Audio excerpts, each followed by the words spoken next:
আসসালামু আলাইকুম। আশা করি সবাই ভালো আছেন। আজকে আবারও চলে এসেছি আপনাদের মাঝে ছোট্ট একটি ভিডিও নিয়ে। আজকের ভিডিওতে আমি আপনাদেরকে দেখানোর চেষ্টা করব যারা বিট লেভেল পর্যন্ত কাজ কমপ্লিট করে, অর্থাৎ বিট লেভেল পর্যন্ত গাঁথনি করে গাঁথনির উপর একটি রিংটোন দিয়ে রেখে দিতে চান, পরবর্তীতে হাফ বিল্ডিং তৈরি করতে চান ভবিষ্যৎ পরিকল্পনা। তো কিভাবে করবেন কাজগুলি, এ বিষয়গুলো আজকে দেখাবো। আমি যেই পদ্ধতিতে আপনাদেরকে দেখানোর চেষ্টা করব, এই পদ্ধতিতে যদি আপনারা কাজ করেন, খুবই অল্প খরচের ভিতরে আপনারা কাজগুলি করতে পারবেন এবং কাজগুলি কিন্তু টিকসই হবে। যদি ভবিষ্যৎ পরিকল্পনা আপনারা করে থাকেন যে রিংটোন দিয়ে রেখে দিবেন বিট লেভেল পর্যন্ত কাজ করে গাঁথনি করে, তাহলে অবশ্যই ভিডিওটি কন্টিনিউ করবেন। এখানে আজকে গাঁথনি করব বিট লেভেল পর্যন্ত এবং পরবর্তীতে এখানে রিংটোন দিব। একটি রিংটোন 4টা করে রড দিয়ে রিংটোন দিয়ে রেখে দেওয়া হবে। ভবিষ্যতে হাফ বিল্ডিং করা হবে এবং বর্তমানে টিনের বেড়া হবে। তো এখানে দেখতে পাচ্ছেন আপনার মশলা তৈরি করা আছে এবং কিভাবে নিচের কাজগুলো করতে হবে যদি আপনারা ভবিষ্যতে হাফ বিল্ডিং তৈরি করতে চান। এখন কিন্তু এখানে হাফ বিল্ডিং তৈরি করা হবে না, শুধু সাইড ওয়াল গাঁথনি করা হবে বিট লেভেল পর্যন্ত। তো সাথে থাকুন, ভিডিওটি স্কিপ না করে পুরো ভিডিওটি দেখবেন। অবশ্যই গুরুত্বপূর্ণ বিষয়গুলো আপনারা জানতে পারবেন। এখানে দেখতে পাচ্ছেন 5 ইঞ্চি গাঁথনি করা হচ্ছে এবং এখানে এই যে পিলারের ভিতরে ভিতরে যে গাঁথনি করা হচ্ছে, এখানে যে পিলারগুলি ব্যবহার করা হচ্ছে এই বাড়ির মধ্যে, এই পিলারগুলি আগে তৈরি করা হয়েছিল। এভাবে আগে পিলার তৈরি করে কাজ করলে খুবই কম খরচের ভিতরে করা যায়। এগুলো আমরা তৈরি করে থাকি এবং দেখা যায় প্রতিটি পিলারের মধ্যে কিন্তু আপনার 1500-1600 এরকম খরচ হয়, 5 ইঞ্চি বা 5 ইঞ্চি পিলার। এবং এই 5 ইঞ্চি গাঁথনিগুলো করার আগে এই যে পিলারগুলো দেখতে পাচ্ছেন, এই যে পিলারের মধ্যে কিন্তু আপনার সিমেন্ট গুলে দেওয়া। এই গাঁথনিগুলো করার আগে এই যে দেখতে পাচ্ছেন পিলারটার মধ্যে কিন্তু কালার করা। আমি একটু দেখাই আপনাদেরকে কাছে গিয়ে। দেখতে পাচ্ছেন এই যে সিমেন্ট গুলে দেওয়া, এখানে পুরোপুরি কিন্তু লাগে নাই, সিমেন্ট আরও দিতে হবে। এবং সিপিং করা, সিপিং প্রত্যেকটা পিলার আপনার সিপিং করতে হবে। সিপিং জিনিসটা আপনারা দেখেন, এই যে পিলারটা কিন্তু কষকষা, পিলারটা কিন্তু কষকষা, অর্থাৎ আপনার একটি যন্ত্র দিয়ে পিলারটাকে আপনার কষকষা করতে হবে যাতে এটি পিচ্ছিল না থাকে, প্লেন না থাকে। এই বিষয়টা লক্ষ্য করতে হবে। এটাকে বলে চিপিং। এবং সিমেন্ট গুলে গ্যারোটিন, এই জিনিসটা খুবই গুরুত্বপূর্ণ, এটা কিন্তু দিতেই হবে। আর 5 ইঞ্চি গাঁথনি করার সময় এই যে জয়েন্টের যে ফাঁকাগুলো দেখতে পাচ্ছেন, এগুলো হাফ ইঞ্চির উপরে যাতে না হয়, হাফ ইঞ্চি প্লাস মাইনাস এরকম রাখা যেতে পারে, বেশি বড় যাতে না হয়। জয়েন্টগুলি বেশি বড় হলে সমস্যা প্রবলেম দেখা দেয়। এবং দেখতে পাচ্ছেন প্রতিটা পিলার কিন্তু সিপিং করা, সিমেন্টগুলি গেরোটিন দেওয়া, এই বিষয়গুলো লক্ষ্য করতে হবে। এবং আপনার নিচে 5 ইঞ্চি গাঁথনির একদম নিচে কিন্তু 10 ইঞ্চি একটি লাইন বসানো আছে। একদম পুরোটাই আপনার একটি লাইন কিন্তু 10 ইঞ্চি বসাতে হবে। দেখতে পাচ্ছেন নিচে 10 ইঞ্চি গাঁথনি কিন্তু একটি দেওয়া আছে।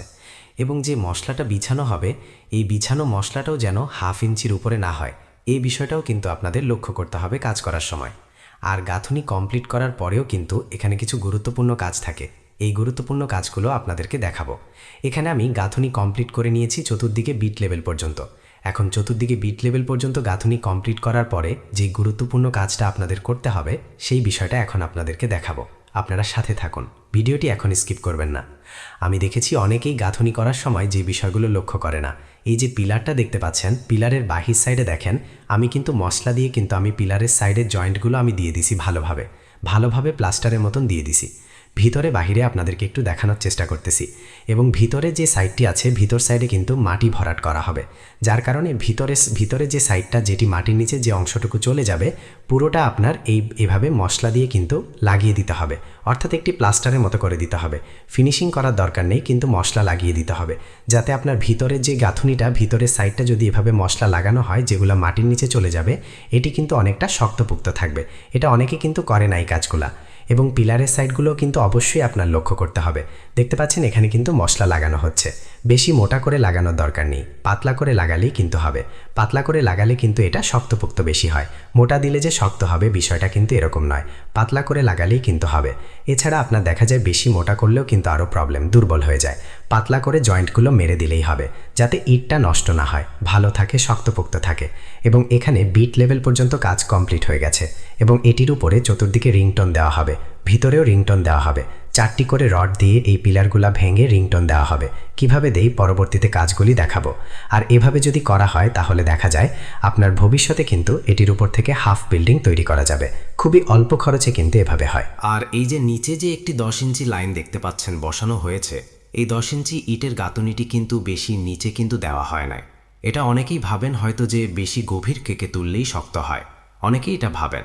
আসলে বেশি গভীর থেকে তুললেই কিন্তু শক্ত হবে না, বেশি গভীরে গেলে অযথা কিন্তু আপনার ইট বেশি লাগবে, লাভের লাভ কিছুই হবে না, কাজের কাজ কিছুই হবে না।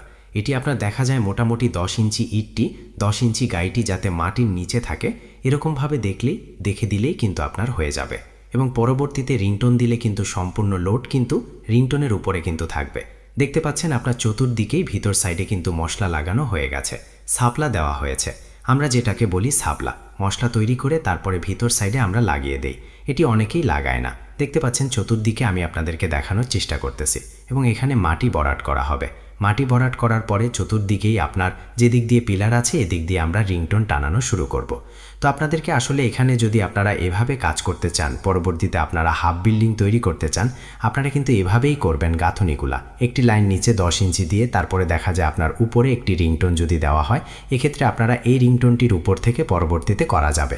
এবং দেখতে পাচ্ছেন কর্নারে পিলারের সাইডে কিন্তু জয়েন্টগুলো দেওয়া। পিলারের সাইডে জয়েন্টগুলো খুবই গুরুত্বপূর্ণ, আর না হলে সঠিক নিয়মে না করলে পিলারের সাইডে কিন্তু ফাটা মারে। চিপিং জিনিসটা খুবই গুরুত্বপূর্ণ, অবশ্যই চিপিং করতে হবে ভালোভাবে যাতে প্রবলেম সমস্যা না হয়। দেখতে পাচ্ছেন প্রত্যেকটা পিলারের বাইরের সাইডে পিলারের সাইডগুলো কিন্তু জয়েন্ট মারা। তো এভাবে আপনার দেখা যায় ভিতরে বাইরে আপনার জয়েন্টগুলো খুবই গুরুত্বপূর্ণ, পিলারের এবং সিপিং এবং আপনার সিমেন্টগুলি গেরোটিন, এই বিষয়গুলো লক্ষ্য করে কাজগুলি করতে হবে। তো সাথে থাকবেন। ভিডিওটি যদি ভালো লাগে অবশ্যই একটি লাইক করবেন। লাইক করলে মোটিভেট হয়ে ভিডিও বানানোর আগ্রহ বাড়ে। ভালো থাকবেন, সুস্থ থাকবেন। আজকে এই পর্যন্তই আপনাদেরকে দেখানোর চেষ্টা করেছে। পরবর্তীতে বাকি কাজগুলি কিভাবে করি আপনাদেরকে দেখানোর চেষ্টা করব। ভালো থাকুন, সুস্থ থাকুন। আজকে এই পর্যন্তই। ধন্যবাদ সবাইকে।